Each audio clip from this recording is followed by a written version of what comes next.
Foi. Essa dinâmica era só para nós descontrairmos mesmo e ver que para nós ganharmos não é necessário que o outro perca. É verdade.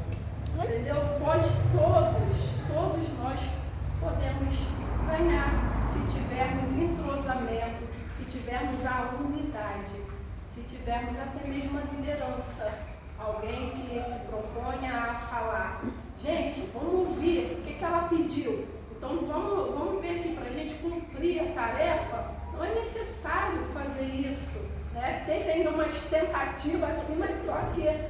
Então você imagine nós, mulheres, como nós fazemos. Eu costumo prestar atenção no que o Cláudio Duarte, o pastor Cláudio Duarte, que prega assim, bem descontraído para casais, ele fala que o relacionamento do casal deve ser como uma partida de frescobol e não como uma partida de ping-pong ou de tênis.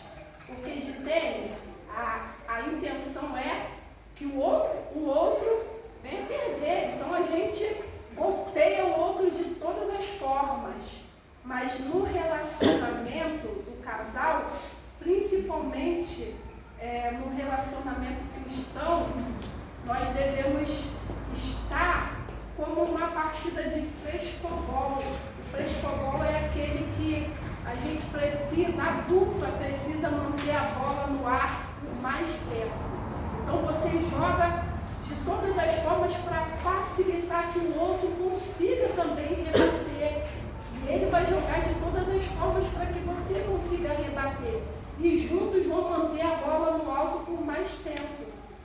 E é assim que deve ser. Não só no relacionamento do casal, mas no relacionamento interpessoal.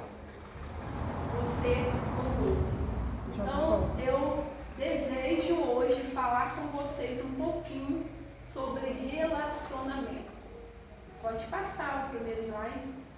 Eu estava com a minha experiência de cristã, como eu falei com vocês, eu sou cristã há pelo menos 30 anos, 29, servindo lá na casa de oração. E falei que sou casada. Só que eu não iniciei o meu relacionamento depois de estar no cristianismo. Eu iniciei o meu relacionamento antes. Eu e meu esposo nos ajuntamos e depois que nós fomos para Cristo, que nós casamos e nos consertamos diante da sociedade e diante de Deus. Então eu vivi uma vida conflituosa, relacionamento conflituoso por boa parte do meu relacionamento. Gostaria de dizer para vocês assim que foi só antes de eu ter Jesus. Só que eu estaria mentindo.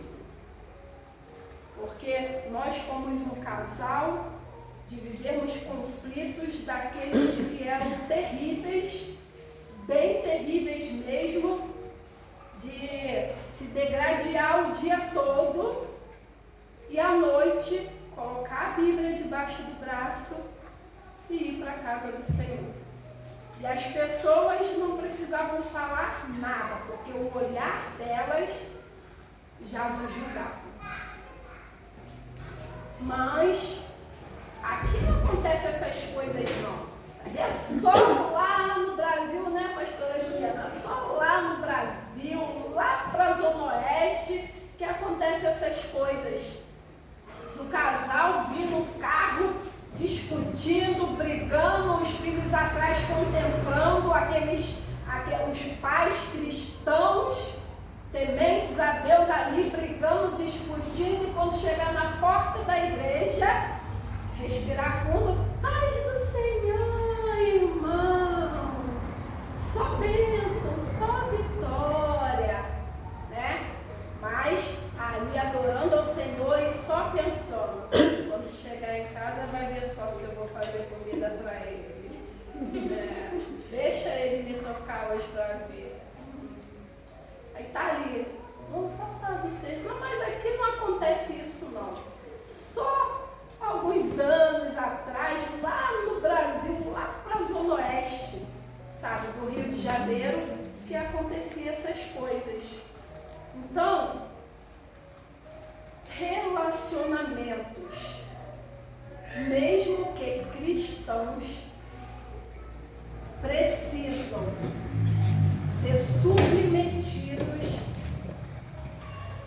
a autoridade do Espírito Santo. Se nós não submetermos o nosso eu, o nosso relacionamento à autoridade do Espírito Santo, nós passamos toda a nossa vida no Evangelho sem uma transformação genuína. Estou dizendo aqui que você não é salvo, não. Você pode ser salvo, ir para o céu e chegar lá na porta do céu ainda discutindo com seu marido. Infelizmente. Porque a salvação não depende do nosso temperamento, da nossa personalidade, do nosso caráter. A salvação depende da fé em Cristo Jesus. E isso basta. Então eu posso ser salva como que pelo fogo. A palavra de Deus diz. Porque eu passei muitos anos da minha vida sendo salva, sendo cristã e vivendo um relacionamento cheio de conflitos. Mas, quando eu resolvi buscar uma ajuda profissional, porque eu queria mudar o meu marido, ele era a raiz de todos os meus problemas. Eu via nele, se eu discutia, tinha que ter ele junto para estar discutindo. Se eu me irritava, era ele que me irritava. Se eu ficava com raiva, ele me fazia ter raiva. Então a culpa dos conflitos no meu relacionamento estava no meu marido. E eu fui buscar ajuda profissional para mudar o homem que fazia minha vida ser triste, que fazia eu me irritar, que fazia eu brigar, que fazia eu discutir. Eu fui buscar ajuda para resolver o problema da minha vida, que era o meu marido. Só que, quando eu cheguei lá, e nessa fase, meu filho já havia casado, minha filha já havia casado, estávamos eu e ele dentro do lar, em um relacionamento, vivendo ainda esses conflitos. E eu cheguei lá e descobri que o meu marido não era o problema. Mas como assim? Só tinha eu e ele, os filhos já tinham casado. Se ele não era o problema, quem era o problema?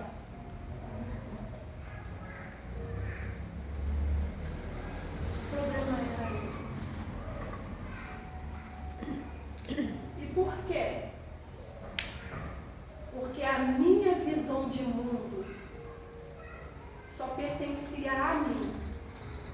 Com todas as influências que eu tive, da geografia, das favelas em que eu fui criada, os relacionamentos tóxicos que eu via dos meus pais, os adultos que eu estava ali quando era criança sendo influenciada, as amizades que eu tive na adolescência lá naquele ambiente de favela, de comunidade,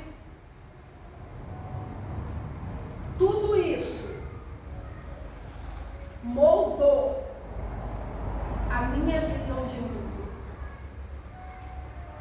E eu sei que cada uma de vocês também foram moldadas pela influência dos adultos em que vocês conviveram quando era criança, de repente adultos que viviam relacionamentos tóxicos, de repente um lar onde o pai e mãe brigavam, ou um lar destruído, onde o pai foi embora de casa, deixou a mãe se virando sozinha para criar os filhos.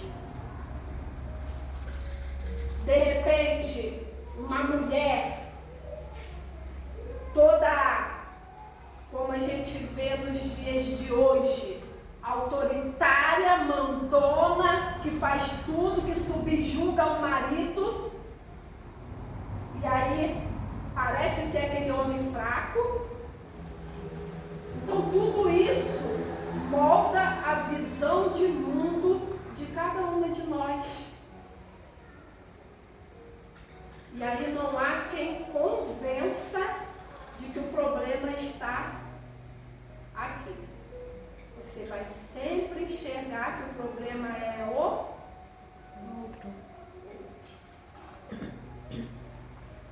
Então, pode passar aqui.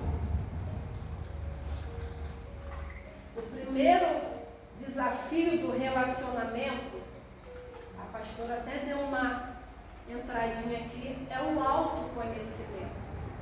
É você conhecer a si mesmo. É você entender que o seu caráter, a personalidade que você tem, ela proporciona a você essa visão de mundo, que é totalmente particular, personalizada, é só sua, ninguém mais tem. E isso é maravilhoso. O nosso Deus, na onisciência dele, é uma coisa divina, é maravilhoso saber que cada uma de nós somos exclusivas, somos únicas. Não existe ninguém. Um dia desse, não sei se foi a pastora mesmo que falou aqui, que nem o gêmeo univiterino, né? Aquele que nasce da mesma placenta. Eles dois, se tiver um celular daqueles que é com bloqueio de digital, um não abre, não consegue desbloquear o celular do outro, porque ele é único. E você é única. Você é exclusiva. Imagine só que poder. Deus pegar 8 bilhões de pessoas existentes nesse planeta e conseguir fazer com que cada um seja único. Você tem uma digital que é única, você tem uma íris que é única, você tem até a arcária dentária que é única. Olha só que maravilha! 8 bilhões de pessoas no planeta. É onde o Senhor diz que Ele faria o homem imagem e semelhança dele. E Ele caprichou nisso. 8 bilhões de pessoas Ele conseguiu fazer ser únicos, igual Ele é único. Já pensou nisso? Olha só como esse Deus é abundante. Eu vou estar aqui misturando um pouco da palavra de Deus com um pouco do desenvolvimento humano, tá? Mas eu sei que vocês são mulheres inteligentes e vão captar. Então, nessa semelhança que nós temos de Deus, eu quero que vocês entendam uma coisa. É esse ciclo aqui. Pensamentos geram emoções.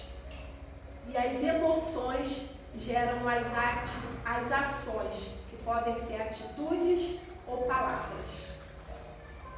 Para você conhecer a si mesma, para eu me conhecer, para vocês se conhecerem, vocês precisam entender esse ciclo. Pensamentos geram emoções e emoções geram ações. E as ações são as palavras ou as atitudes. E às vezes a gente acha que o pensamento vem e ele domina, que não tem como a gente lutar contra eles. Só que eu tenho uma coisa para te dizer esta noite. Você pode sim controlar os seus pensamentos. E quando você controla os seus pensamentos, você passa a ter o controle das suas emoções. E aí, quando você controla as suas emoções, você também tem o controle das suas ações, que são as suas atitudes e as suas palavras. Meu pai dizia uma frase que era assim: o pássaro pode voar sobre a sua cabeça, o pássaro pode até pousar sobre a sua cabeça, mas o pássaro só fará ninho na sua cabeça se você permitir. Isso se refere aos pensamentos. Os pensamentos podem vir, os pensamentos podem até insistir em querer ficar, mas os pensamentos só vão ser transformados em atitudes e palavras se você permitir. Estão entendendo? Então é os pensamentos que controlam tudo. Para você ter o autocontrole, para você ter domínio próprio, você precisa controlar o que passa pela sua mente. Quando você controla os seus pensamentos, você controla as suas emoções. Quando você controla as suas emoções, você controla as suas ações, que são as suas palavras e as suas atitudes. Então,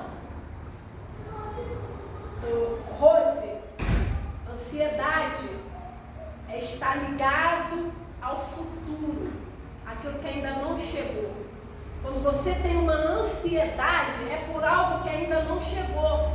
Se você quer controlar uma ansiedade na sua vida, você precisa estar mais no hoje, no presente. Os seus pensamentos estão muito nas coisas futuras.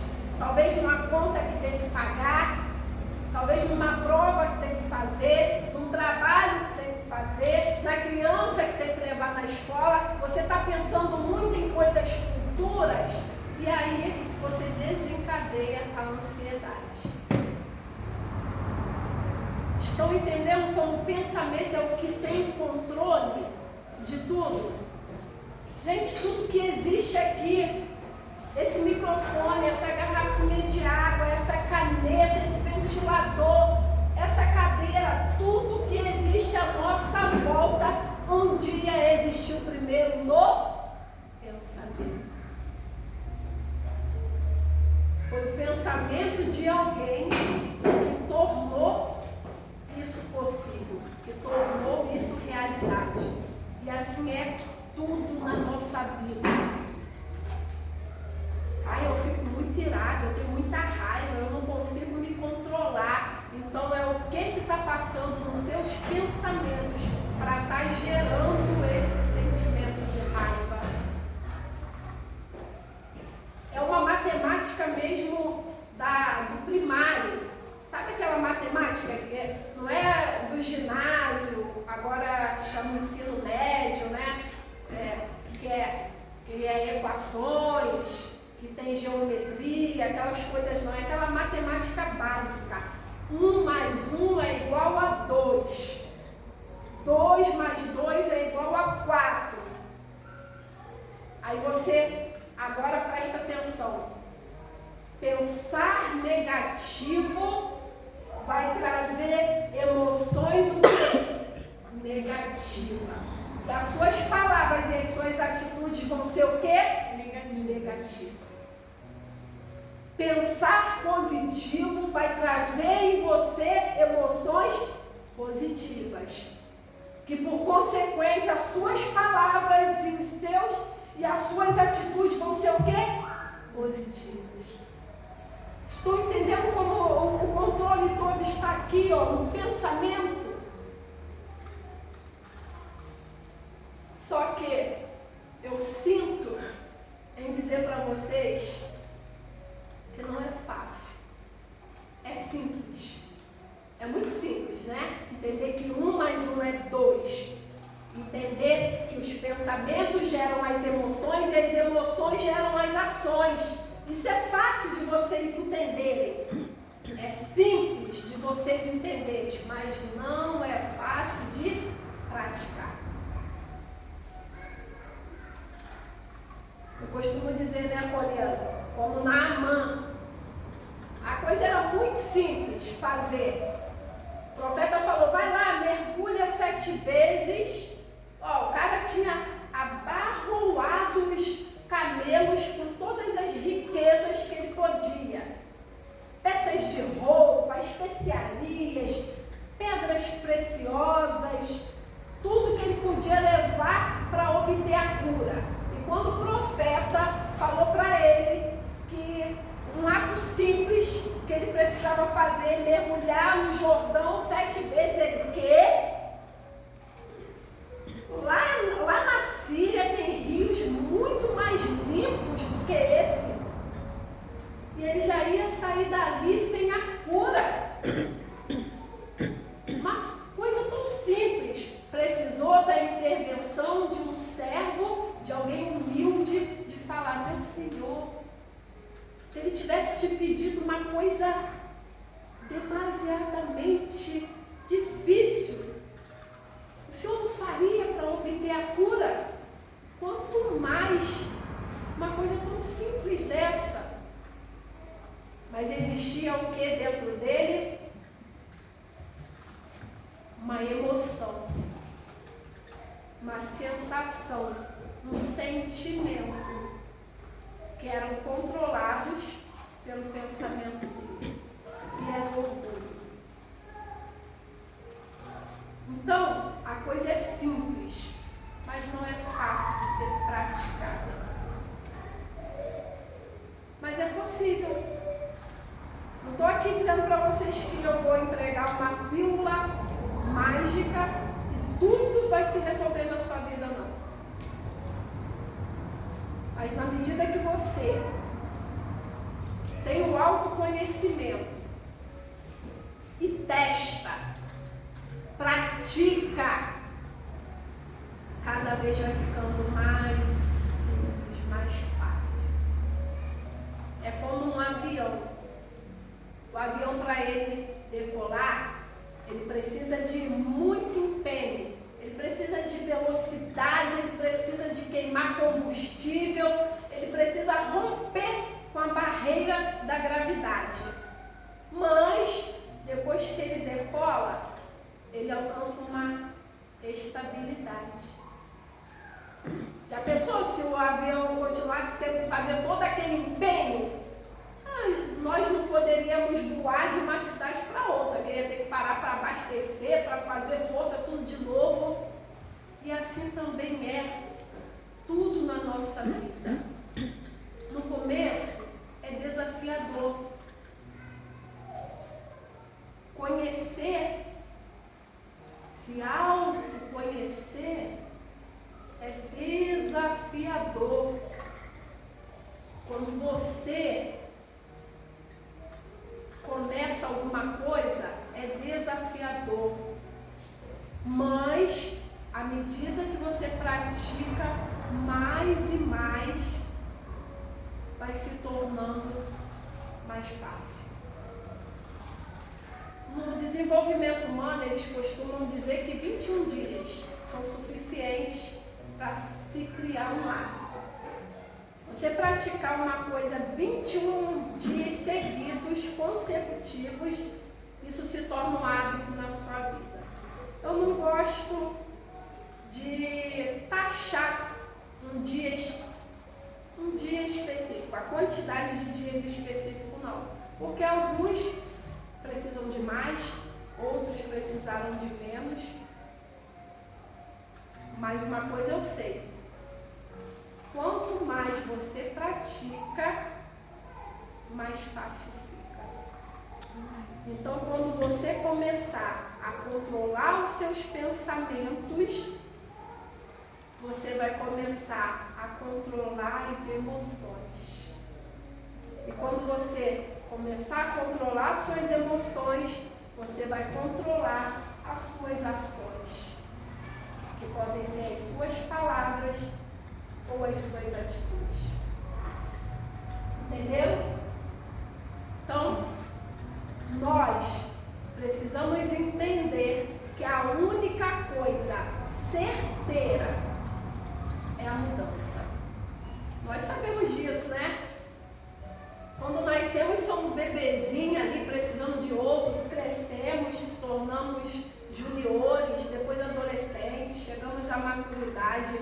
como indivíduos, quando passamos pela maternidade, e não parou por aí, vamos envelhecer.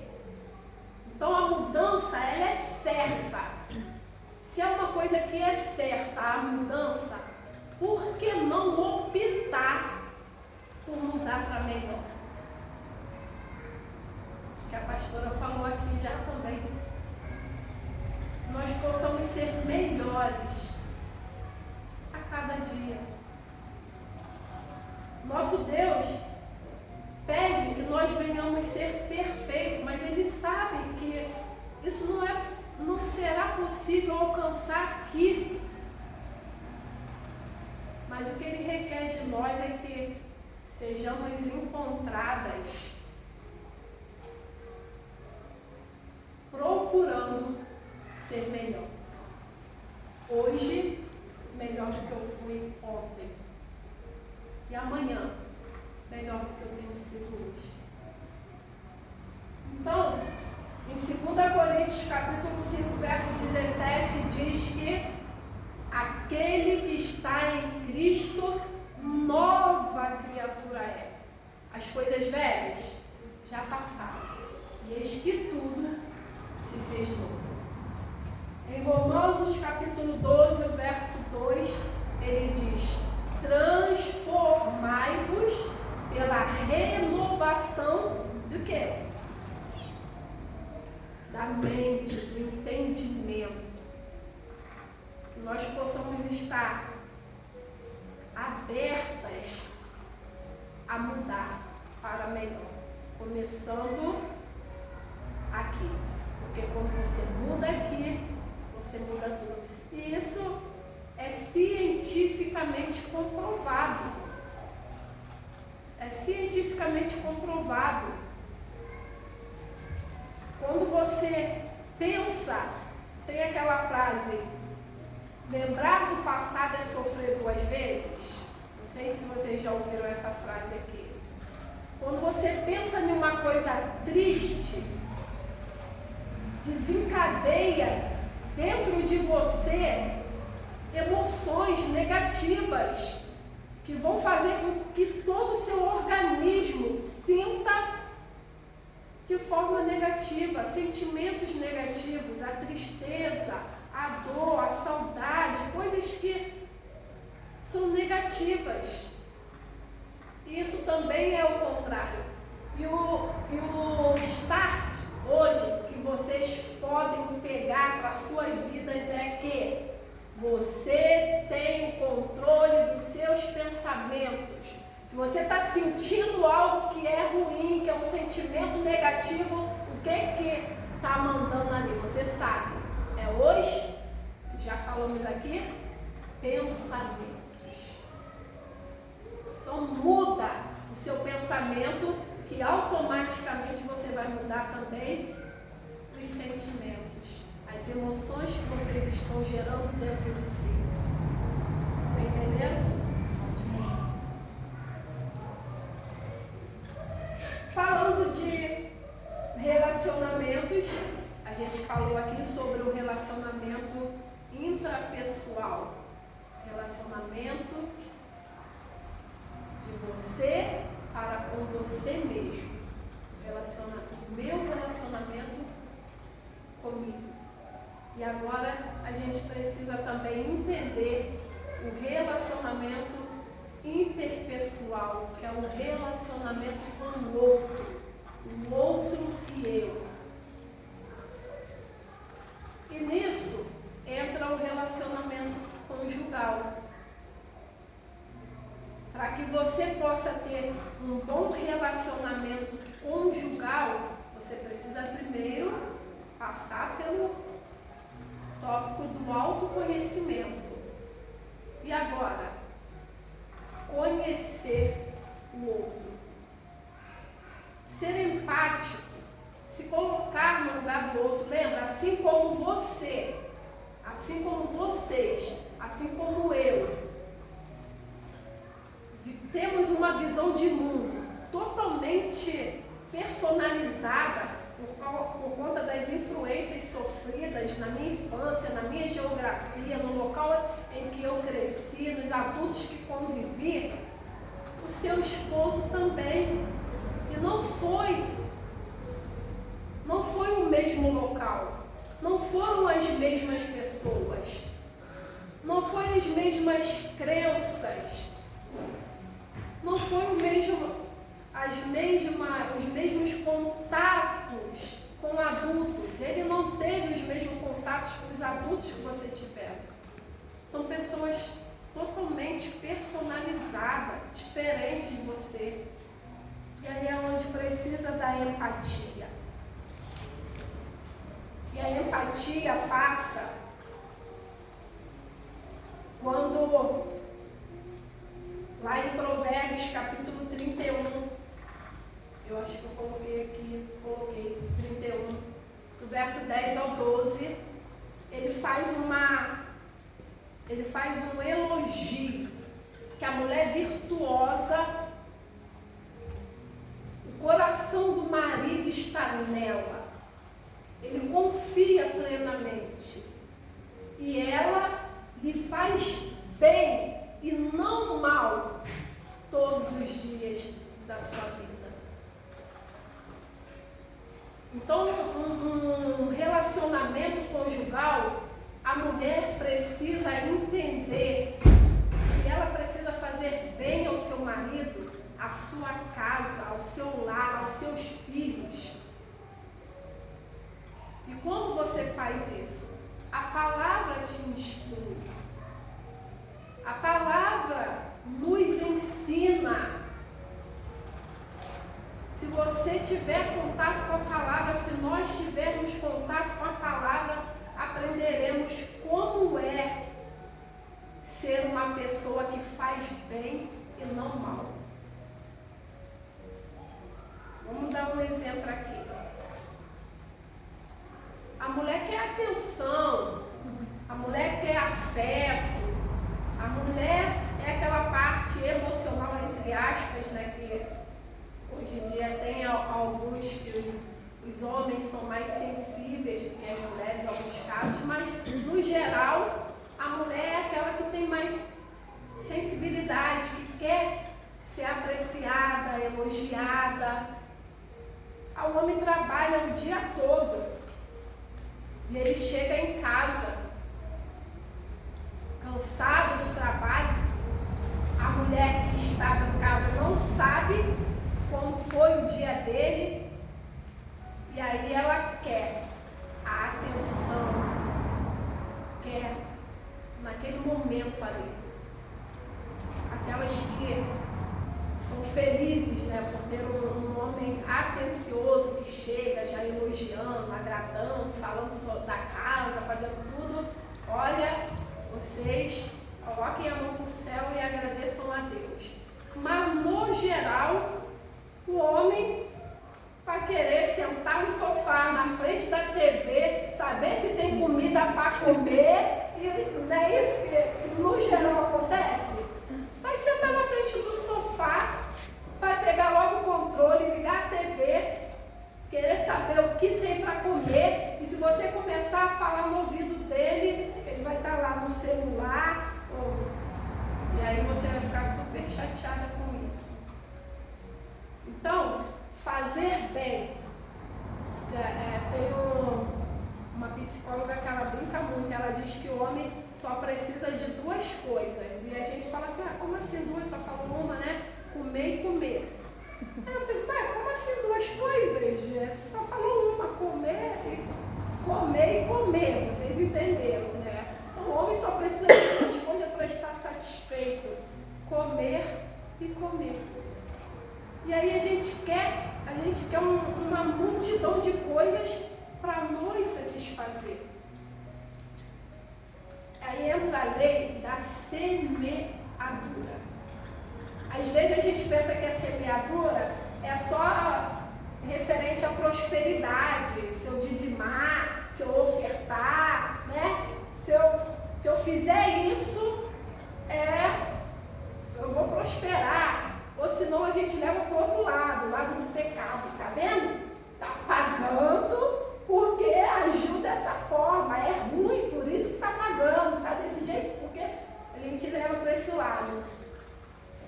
Só que a semeadura, ela funciona em todos os aspectos da vida. Em todos. Inclusive no âmbito conjugal. Se você quer satisfação, você precisa plantar satisfação. Se você quer empatia, você precisa plantar empatia. Porque você só recebe aquilo que você planta. Então você que é mulher, quer muito que seu marido faça por você tudo aquilo que te agrada, tudo aquilo que te complementa, tudo aquilo que te deixe feliz. E o que você tem plantado na vida do seu marido? Reclamando dos gostos dele, não dando aquilo que o faz feliz, não o satisfazendo, mas você quer tudo isso. Se você planta na vida dele, certamente você vai colher. Não porque ele não, mas porque o Deus que instituiu a lei da semeadura vai ser fiel. Se você plantou, você vai receber de acordo com o que você plantou. Então, no relacionamento conjugal, quantas aqui gostariam de uma massagenzinha, né, maravilhosa? Mas alguma vez você já fez no seu marido? Quantas aqui gostaria que ele sentasse e desse ouvidos? Mas você já perguntou? Amor, como foi o seu dia? Está tudo bem? Seu trabalho? Você já deu atenção? Fala, eu tenho muita coisa para falar, essas crianças não me deixaram em paz, essa não sei o quê. Você não ouve. E ele sabe disso, ele nem fala. Fala, não, mas o meu é porque não fala. Não fala porque você não ouve.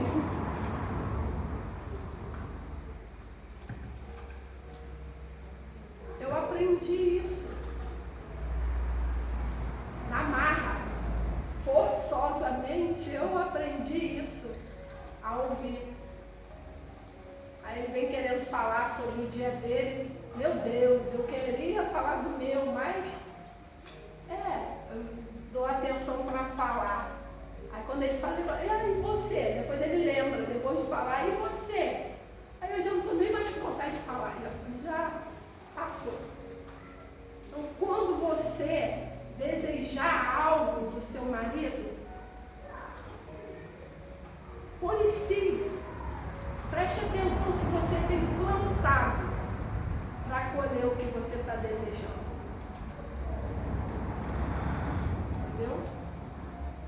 Muitos maridos até reclamam.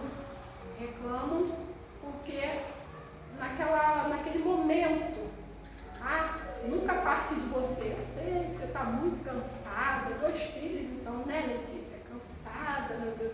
Mas maridos reclamam que nunca parte de você. Nunca é você que vai lá e sempre tem que ser ele. Pelo contrário, né? Mas aqui não, aqui ninguém faz isso. Isso aí é só coisa lá do Brasil, lá da Zona Oeste, né?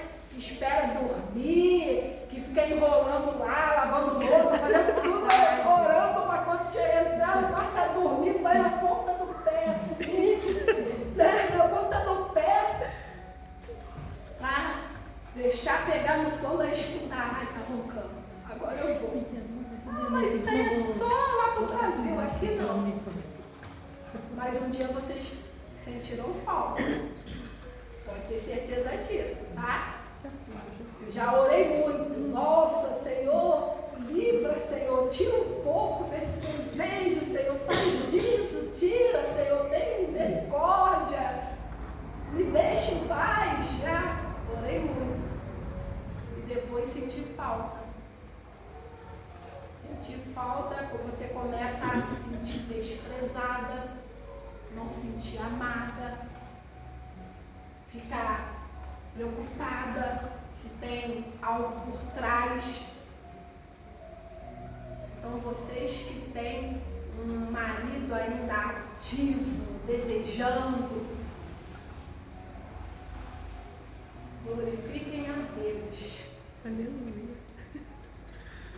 Porque isso um dia passa. Começa a diminuir. Você fala, não vejo a hora, eu sei. Tem algumas que falam, não vejo a hora de passar. Mas eu já vou para os 50 anos e eu sei que diminui. Um tempo atrás eu pensava que não ia diminuir, nunca, mas diminui. A libido não fica no seu corpo, 100% por todos os anos. Ela vai diminuindo. Então aproveite o máximo que você puder. Planta aquilo que você gostaria de colher. Amém. E meus filhos, o relacionamento com seus filhos, gente, isso é muito importante. É muito importante. O diabo, ele tem investido de uma forma pesada. Tem investido de uma forma pesada na doutrinação dos filhos de cristão. E não precisa ser lá fora, não. Engano seu se pensar assim, nas escolas, lá fora. Não precisa ser lá fora, não. Dentro de casa, dentro da igreja, sabe? O inimigo tem investido pesado na doutrinação. E nós precisamos ter esse cuidado. Aqui entra um conhecimento do desenvolvimento humano. De 0 aos 7 anos de idade, é como se a criança estivesse formando um banco de dados. É como se a criança estivesse adquirindo ali. Sabe aquele computador que você compra, que vem, sabe, formatado de fábrica, poucos aplicativos, aí poucas funcionalidades, aí você entra lá no Play Store e começa a baixar, né, os aplicativos que você quer, aplicativo de foto, aplicativo de vídeo, aplicativo de agenda, começa a baixar. As crianças dos 0 aos 7 anos, elas estão só assimilando informações. E essas informações que as crianças estão assimilando é o que vai formar o caráter dele. É o que vai formar a visão de mundo dele. Onde nós fomos formados. Porque somos mulheres briguentas, mulheres que discutem, mulheres que não aceitam a submissão, que têm uma aversão à submissão. Por quê? Porque nós entendemos no nosso convívio ali, onde mulheres tiveram que trabalhar, ser mãe e pai, ou mãe discutir, não aceitar, ou relacionamento tóxico, nós assimilamos tudo isso.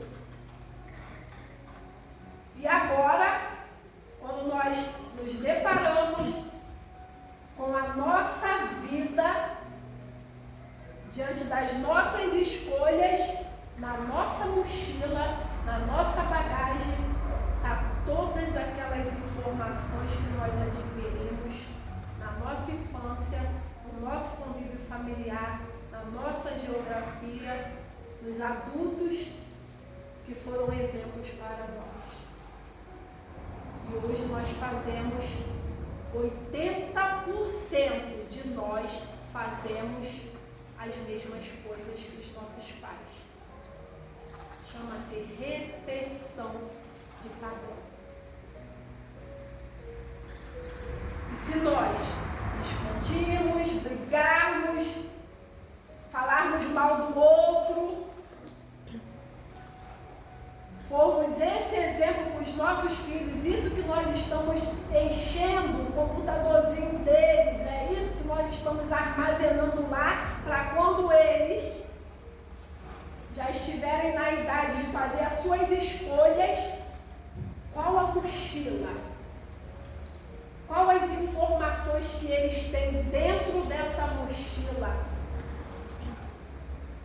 que vai moldar a visão de mundo deles, o caráter deles?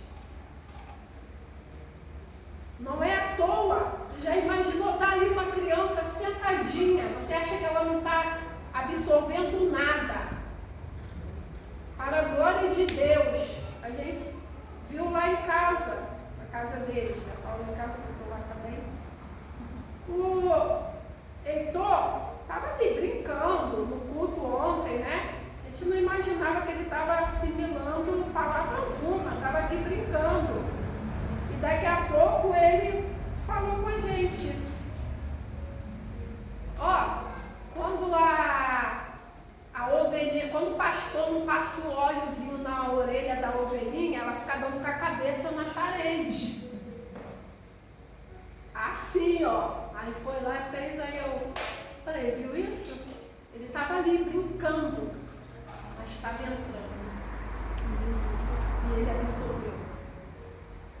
E para isso é também o filme, a novela, o jornal violento que está lá na sua casa, ali, ó, passando, e seu filho está lá brincando, está ali distraído, brincando, mas ele está assimilando.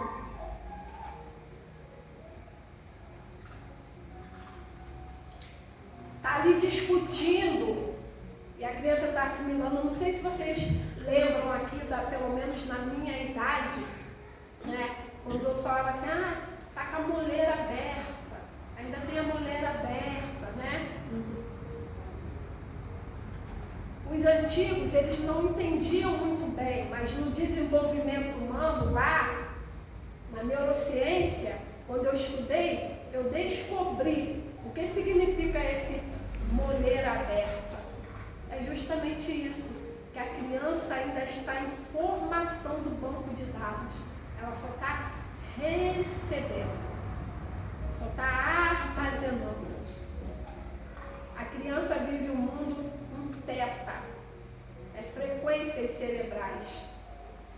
Teta é aquela... Lembra que quando a gente está aqui quase pegando no sono, sabe? Cochilando. Nenhuma de vocês estão assim agora não, teta, né? Então não, né? Cochilando, quase deixando ser levada pelo sono. Ao mesmo tempo você está ouvindo tudo, mas está indo, mas está entrando. O seu inconsciente está só recebendo. E a criança fica assim.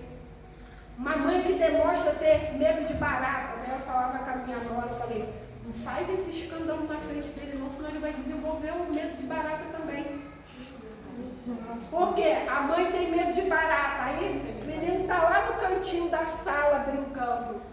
Aí ela vê uma barata, sobe uma barata. A criança está lá brincando, mas está absorvendo. E aí, o que ela passa a ter? Medo de barata também. Porque ela assimilou aquilo ali. Uma barata é uma coisa tão... poderia ser pisada ali, mas a mãe desenvolveu e aí ele também desenvolve o medo. Eu já vi mães aqui que, não gosta de beterraba. Aí fala na frente do filho, que nojo, beterraba. A criança também passa a não gostar de beterraba. Entendeu? Eles assimilam a informação. Então, se você... Eu passei a comer legumes por causa da minha filha. Eu não suportava legumes, só comia batata e tomate. Era o único legume que eu comia. Mas, estudando, tendo essa informação, me permiti receber essa informação e eu falei, não, eu quero que a minha filha coma os legumes, eu sei que são nutrientes, são vitaminas, ela precisa. Aí no começo eu comia ali como se estivesse comendo um remédio amargo. Batia no liquidificador, tomava até tapar o nariz. Para Depois comecei ali a fazer, aí botava, misturava na comida e botava para dentro, misturada ali para não ver ou não sentir o sabor. Até que eu fui permitindo experienciar. Hoje eu amo legumes. Lembra dos 21 dias? Se tornou um hábito, porque eu fui fazendo pelo bem da minha filha. Depois eu passei a apreciar. Então, se você sabe que aquilo é bom, e você sabe que seu filho está assimilando, em prol do seu filho, você precisa ter uma postura diferente. Provérbios capítulo 22, versículo 6, que a gente já está cansada de saber. Ensina a criança no caminho que deve andar. Olha como o nosso Deus é lindo. Ele já sabia, a neurociência teve que estudar lá os 20, 30 anos para entender que a criança do 0 aos 7 anos está em teta, está absorvendo, está aprendendo para quando ela crescer, ela tem aquelas informações ali como base para fazer as escolhas dela. Aí o nosso Deus deixa lá. Ensina a criança no caminho que deve andar, e mesmo quando envelhecer, não se desviará dele. Porque vai ser aquilo ali que ele vai ter dentro de si para pautar as escolhas dele.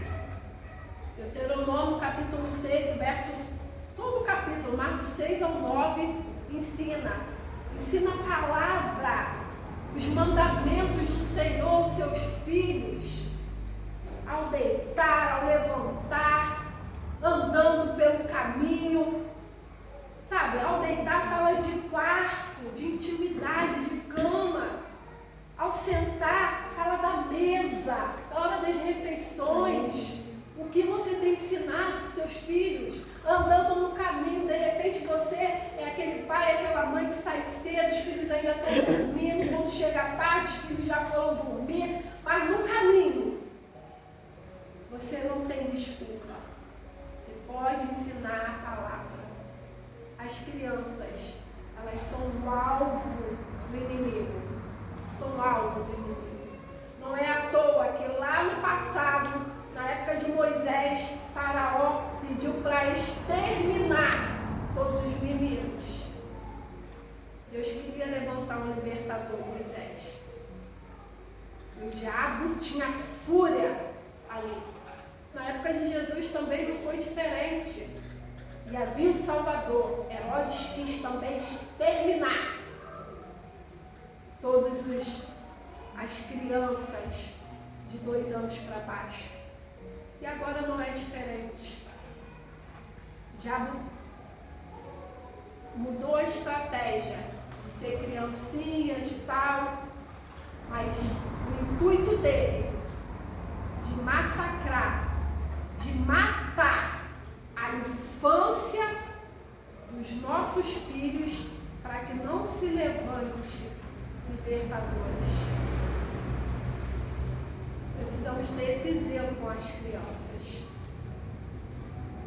E com o meu próximo, falar do relacionamento de uns com os outros, de vocês, irmãs, umas com as outras, sabe, com o vizinho, com o colega de trabalho.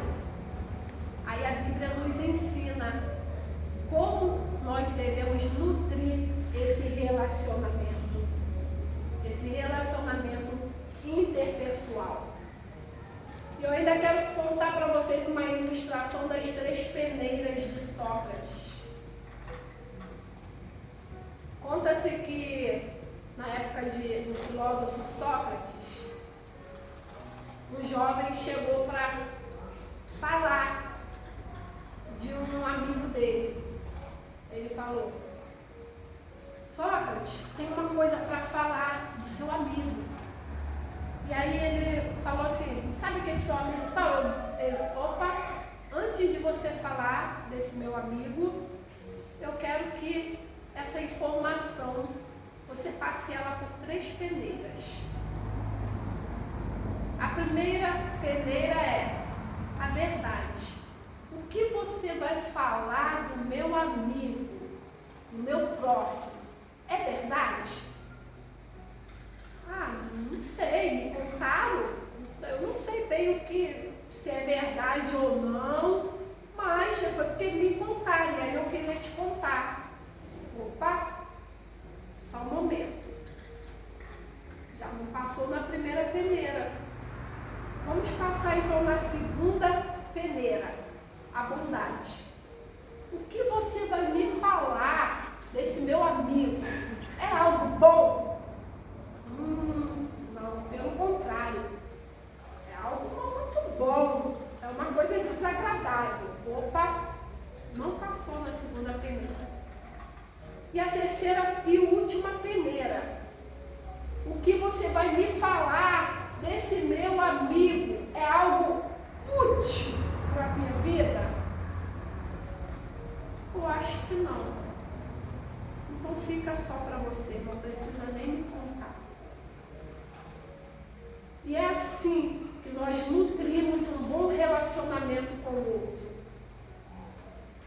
Se nós formos falar qualquer coisa para outra pessoa e não passar nessas 3 peneiras, nós não sabemos se é verdade, não é algo bom ou não é útil. Então é melhor nem falar.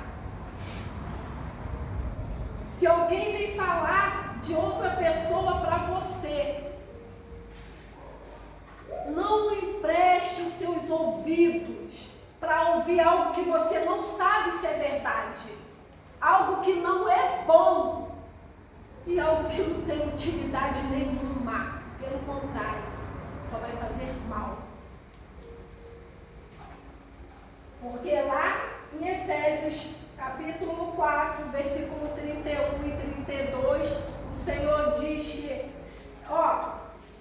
toda raiz de amargura, toda cólera, toda ira, toda falácia, tudo aquilo que não seja isso, que seja o que haja no relacionamento entre vocês, mas pelo contrário, no 32 diz algo que é bom. Se há bondade, seja bondade e misericórdia ou compaixão, ou seja, as palavras do dia de hoje, empatia. Um relacionamento com o outro precisa ser livre de tudo que é mal e precisa ser nutrido aquilo que é bom. Romanos capítulo 12, versículo 14 ao 21, o Senhor também nos ensina como deve ser o nosso relacionamento com o outro, perdoando uns aos outros, sabe? Não pagando mal com mal. Tem uma coisa que você consegue vencer o adversário das nossas almas, é quando você usa o bem para destruir o que é mal. Quando você faz da mesma forma, quando você paga mal com mal, o inimigo só ganha forças. Você precisa ganhar, vencer o inimigo é somente através do bem. Só o bem vence o inimigo de nossas almas, principalmente nos relacionamentos. Se alguém te fez alguma coisa, se alguém te fez um mal, não pague o mal. Não, né, Denise?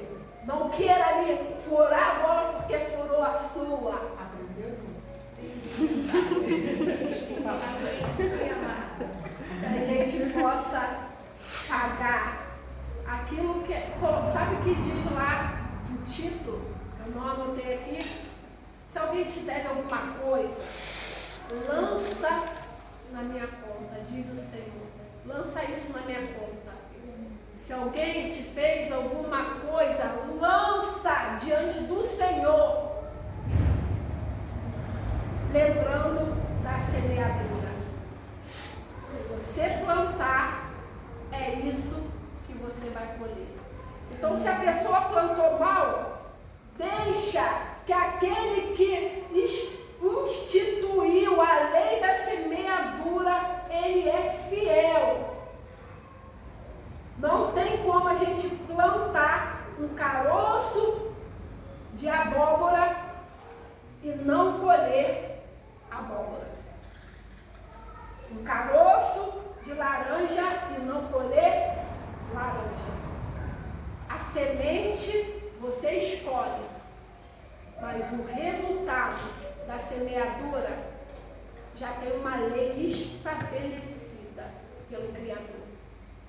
Então deixa, você cuida da semente que você está plantando, porque a colheita já é uma lei instituída e ela não muda, é imutável.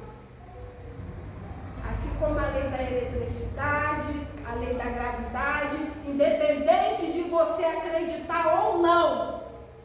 Eu posso não acreditar na lei da eletricidade, mas se eu enfiar um ferro na tomada, ela vai operar a função dela sobre a minha vida. Se eu jogar uma pedra para o alto, eu posso não acreditar na lei da gravidade, mas independente de eu acreditar ou não, a pedra vai descer e pode bater na minha cabeça. A lei da semeadura também é uma das leis universais do nosso Deus, instituída, imutável. Cuida do que você está plantando, porque o outro, ele vai colher. Só que as sementes, gente, elas, cada uma tem o seu processo, cada um tem o seu tempo de semeadura, cada um tem o processo de assimilação, iniciação, assimilação e conclusão. Cada uma. Um alface, você vê aí que ele dá em 3 meses. 3 meses um alface, um pé de alface sai de uma semente para uma mesa. Sabe, as folhas ali para comer. Já uma tâmara, ela leva 60 anos. 60 anos para dar frutos. Uma tâmara. Então, às vezes, quem plantou nem vai colher, nem vai comer daquele fruto. Entendeu? Mas ela vai dar. Tem coisas que você não vai ver essa assimilação e conclusão. Ela foi plantada, tem sementes, escutem essa. Tem sementes que você não vai ver a assimilação ali, o processo, nem a conclusão, ela dando frutos. Mas se ela foi plantada, um dia, nem que seja diante do tribunal de Cristo, você vai ver esse fruto ser colhido. Amém. É o que diz Romanos, capítulo 14, o verso 12, que cada um prestará conta de si mesmo a Deus. Então, cuide do que você está plantando. Eu tenho que cuidar do que eu estou plantando. Porque essa lei da semeadura, ela é imutável. Pode passar. Para finalizarmos, Deus e eu. É um relacionamento que fulmina. Se eu pudesse, trocaria. Seria ao contrário. Começava lá com Deus e eu. Que é o que deve começar na sua vida e na minha. Esse relacionamento com Deus faz toda a diferença nos outros relacionamentos. No relacionamento comigo mesma, no relacionamento com o outro. Meu cônjuge, meus filhos, meu próximo. Os irmãos da igreja, os colegas de trabalho, os vizinhos. Todos esses relacionamentos interpessoais dependem desse relacionamento aqui. E aí, o que Deus deseja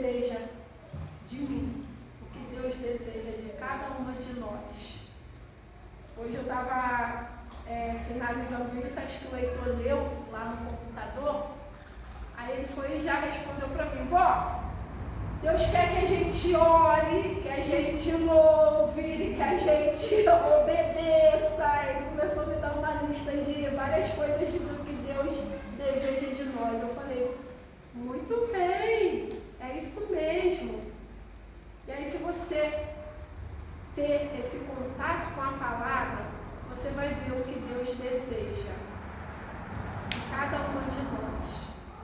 Mas eu tirei lá em 1 Tessalonicenses capítulo 5, versículo 16 ao 22, que nós vamos ler. Mas antes eu vou falar de Provérbios capítulo 1, versículo 7, que diz que o temor do Senhor é o princípio da sabedoria, do conhecimento. Então, o principal de tudo é temer a Deus. Para você adquirir o conhecimento de si mesma, o autoconhecimento. Para você adquirir conhecimento, sabedoria do seu relacionamento com o seu cônjuge, com os seus filhos, com o seu próximo. Tudo começa com o temor do Senhor. E em 1 Tessalonicenses capítulo 5, a partir do verso 16 até o 22, tem algumas exigências, eu posso dizer assim, de Deus para conosco, para que a gente mantenha esse relacionamento com Ele. Começa: alegrai-vos sempre no Senhor. Outra vez vos digo, alegrai-vos. Aqui diz regozijai-vos. Fala da alegria. Deus quer que nós sejamos alegres. E como nós podemos ser alegres? Vocês aprenderam aqui desde o princípio. Como podemos ser alegres? Começando trabalhando aqui, nos pensamentos. Pensamentos bons, pensamentos positivos vão trazer emoções boas, emoções positivas. E aí, as suas ações, suas palavras, suas atitudes serão também. Então, ser alegre é pensar alegre, é sentir alegre, é falar alegre, é agir alegre. Pode passar. Calma aí que agora eu fiz besteira aqui. Travou? 17. Eu tenho aqui Não tô conseguindo. transcrito. Se falhar aí, está transcrito aqui. Falhou. Orai sem cessar. O 17 diz: orai sem cessar. Oração. Sem oração não há relacionamento com Deus. Como você pode se relacionar com Deus se não orar? É através da oração. E para isso não precisa ali você estar de joelhos por 1 hora, 2 horas, não. Oração é um diálogo com Deus. E um diálogo com Deus você faz independente de pronunciar palavras. Você pode estar em pensamento, mas mantendo ali o contato, o diálogo com Deus nas suas orações. Ser grato por todas as coisas, porque esta é a vontade de Deus em Cristo Jesus para convosco. Então a gratidão também é a vontade de Deus, é ser grato mesmo. No desenvolvimento humano, nós temos essa ênfase na gratidão. Quando você agradece por coisas que você tem, ou até mesmo por coisas que você ainda deseja ter, sabe? Isso abre os caminhos para você. Então, seja grato, pois essa é a vontade de Deus. Gratidão por tudo que nós já temos, por tudo que já alcançamos e por tudo que ainda haveremos de alcançar. Não apagueis o espírito, ou seja, não faça sua própria vontade. Não fique aí, sabe, buscando de repente reger a sua vida de uma forma que o Espírito Santo não tenha a primazia, que você não dê ouvidos a ele, você extingue ele da sua vida, você deixa ele de fora. Não apague o Espírito, dê lugar ao Espírito Santo de Deus para te guiar, até mesmo porque nós sabemos que ele é o guia, ele é o orientador, ele é aquele que foi manifestado nos últimos dias. Não temos mais a presença do Cristo carnalmente aqui, não temos. Nós temos a presença de Deus através do Espírito Santo. E ele não pode ser extinguido das nossas vidas. Nós precisamos fazer uso dele, sim. Permita que ele seja o seu guia, o seu orientador, o seu mentor, seu psicólogo, seu terapeuta. Lá em Salmos capítulo 3, verso 6 diz: reconhece-me em todos os teus caminhos. Então o próprio Senhor pede que nós venhamos reconhecê-lo em todos os nossos caminhos. Permita que o Espírito Santo te instrua. Porque lá na sua casa, lá no seu trabalho, lá no seu dia a dia, de repente não vai ter a pastora, não vai ter uma amiga, não vai ter o seu marido, não vai ter um líder espiritual. Mas você pode contar com a presença do Espírito Santo. Amém. Em todos os lugares e em todos os momentos. Não desprezeis as profecias. Então, cada um que é usado para falar da palavra de Deus, cada um que vem aqui, sabe o que eu vejo nisso? É quando a gente olha muito para a pessoa e às vezes a gente desacredita, a gente, sabe, menospreza a palavra por causa da pessoa, talvez porque tu não foi com a cara dela, ou porque teve uma desavença, ou por causa de qualquer for a situação. A palavra de Deus diz para você não desprezar as profecias, não despreze a palavra, seja qual for a situação. Deus foi capaz de usar uma mula, Deus é capaz de usar um ímpio. Deus, nos dias de hoje, pela misericórdia e a graça, usa até quem está errado. Ele pode fulminar? Pode. Mas leve em conta que cada um chegará diante de Deus e prestará conta do que tem feito. Não é você que vai prestar conta. Aí sabe o que o Senhor vai falar para você? Quantas vezes eu falei com você e você desprezou a minha palavra porque você tinha uma desavença com alguém? Quantas vezes eu usei o servo para falar da minha palavra e a sua desculpa foi que, vindo dessa pessoa, lembre-se dessa palavra, não despreze as profecias, não despreze a palavra de Deus, independente de quem faz uso dela. Esquece a pessoa e presta atenção na palavra. Examinai tudo e retém o que é bom. Então você examina tudo. Não vem com 4 pedras, não. Sabe? Fica já retida, fechada. Não, isso aí não. O meu jeito de ser, minha visão, ninguém muda. O que eu penso, ninguém muda. Não, deixa entrar. Recebe a informação. E se depois você não achar que foi útil para você, então você descarta. Mas recebe, examina. Depois você passa na peneira e deixa reter aquilo que é bom.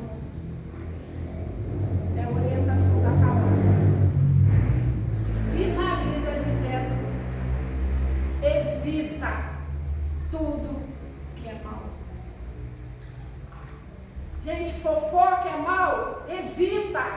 Pornografia é mal? Evita. Coisas, sabe, reportagem sangrenta, violenta é mal? Evita. Refrigerante é mal? Evita. Deixa o mundão aqui agora, né? Açúcar é mal? Evita. Evita tudo que é mal. Se faz mal para você, se faz mal para o seu filho, se faz mal para o seu lar, se faz mal para a sua congregação, se faz mal para a sua caminhada, se faz mal para o seu trabalho, evita. Evite tudo que é mal. E aí você vai se aprimorar no relacionamento com Deus, no relacionamento consigo mesma, no relacionamento com o outro. Amém? Amém. Antes de nós encerrarmos, eu quero só passar uma informação para vocês. Eu já falei, acho que pelo menos 2 de vocês aqui já sabem. Mas existe uma forma que o nosso cérebro, ele trabalha. É como se a gente tivesse uma secretária automática dentro de nós, no nosso córtex pré-frontal. Então, ela tem 2 formas que ela anota o que é importante para você. E ela vai dizer assim, ó. Bem, se foi repetitivo, é importante. Isso é importante a Clarice. Está repetindo hoje, ontem, antes de ontem, semana passada, então isso é importante para ela. E a outra forma é tudo que é impactante. Produzir uma emoção, produzir uma descarga neurotransmissora ali dentro de você, ela vai dizer, opa, isso é importante para ela. Só que essa secretariazinha que nós temos no nosso córtex pré-frontal, a ínsula, ela não é muito inteligente. Então ela não sabe distinguir o que é mal e o que é bom. Para ela só sabe se foi repetitivo, é importante. E para ela só sabe se foi impactante, promoveu emoção. Então, é importante. E aí, às vezes você fala assim, poxa, isso só vive me acontecendo. Só vivo passando por isso. Sempre se levanta alguém contra mim. Sempre tem uma pessoa com inveja de mim. Sempre tem uma pessoa que parece que quer puxar meu tapete. Sabe? Aí sabe por quê? Porque está sendo o quê? Repetitivo. E se isso te causou ira? Fala, não, de novo isso? Aí você fica irada. Essa situação de novo te dá uma raiva, vontade de tu ter pegado no gogó daquela pessoa que te fez passar por isso de novo. O que você promoveu? Emoção. Ela vai dizer, isso é importante para ela. Entendeu? Então olhe para a sua vida. Examine a sua vida. E veja, se você tem tido mais aborrecimento, mais tristeza, mais decepções, frustrações, porque isso tem sido repetitivo na sua vida e isso tem causado impacto. Então a ínsula, que é meia burrinha, vai dizer isso é importante para ela. Todas as vezes que tiver uma situação semelhante, muda o contexto, muda a geografia, você pode ir para o Japão, pode ir para o Alto Xingu, mas quando ela identificar uma situação semelhante, lá vai estar você envolvida nela de novo, porque a sua secretária disse é importante para ela. passa por isso de novo e de novo. Qual é a outra coisa além do impactante? É a repetição. Você fortalece mais disso na sua vida. Adriana, então como que eu faço para me livrar disso? Porque eu tenho passado realmente uma situação assim, mesmo. Eu já vivi isso no passado. Vamos dar um exemplo aqui, traição. Meu Deus, eu mudei de cidade, mas passei de novo por traição. Pode ser traição do marido, traição da amizade, traição do trabalho. Eu passei por isso de novo e de novo. Por quê? Porque você mostrou, através de emoções, para a sua secretária que isso era importante. Ela entendeu que isso é importante e você passa por isso de novo. E quanto mais você passa por isso de novo, a repetição também faz com que ela entenda que é importante. Vai mudar a geografia, vai mudar os personagens, mas todas as vezes que tiver uma situação semelhante, ela te envolve, ela te ajuda a atrair isso para você de novo. Como mudar isso? Eu percebi que as brigas, que as dificuldades, que o degradear com o meu marido era repetitivo, isso me irritava, isso me trazia dano e era mais disso que eu tinha. Mudei umas 7 vezes na minha vida. De lugar, de geografia. E continuou as brigas, as dificuldades. Não foi o lugar. Não foi as pessoas. Fiz novas amizades. E não mudou. Até eu entender isso. Lá no desenvolvimento humano. Como mudar isso? Entendendo, a gente volta lá para aquele ciclo de novo. Que eu posso mudar através dos meus pensamentos. Eu costumo indicar que você separe um refrão de uma música, uma frase poderosa, impactante, sabe? Aquela frase que você, nossa, caraca, que frase impactante. Por exemplo, na minha empresa eu tenho um slogan: quando você muda, todo o seu mundo muda. Porque eu descobri isso, quando eu mudei, o meu mundo mudou. E tenho um refrão de uma música, eu tenho aquela música separada, quando eu não tinha meu slogan, eu tinha um refrão de uma música. Rendei graças ao Senhor, porque Ele é bom. Rendei graças ao Senhor, porque Ele é bom. Essa é a minha música. Talvez você tenha aquela música impactante, aquela música que te faz sentir a presença de Deus. Ou um versículo bíblico. Sabe aquele versículo bíblico? Posso todas as coisas naquele que me fortalece. Ou 1000 cairão ao meu lado, 10.000 à minha direita, mas eu não serei atingido.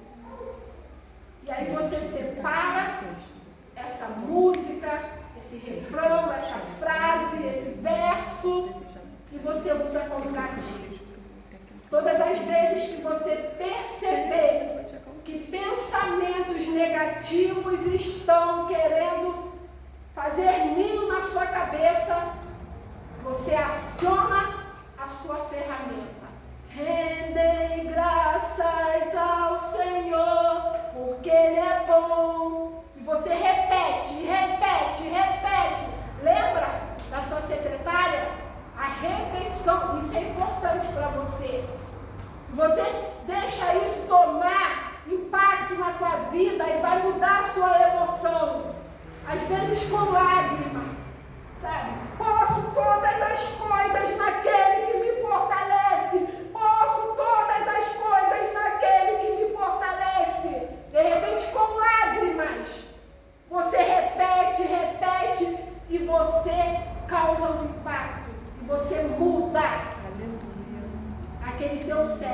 estava cauterizado Amém.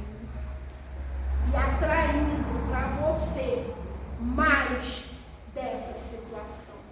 Aleluia. É simples, não é? Não precisa de remédio, não precisa subir escadaria da penha, não precisa abarroar os camelos com riqueza. É bem simples, mas não é fácil, porque é preciso praticar. E a prática é só com muita perseverança. Quando você persevera, isso se torna um hábito. Depois que torna um hábito, aí é igual o avião. Começa a se tornar mais estável.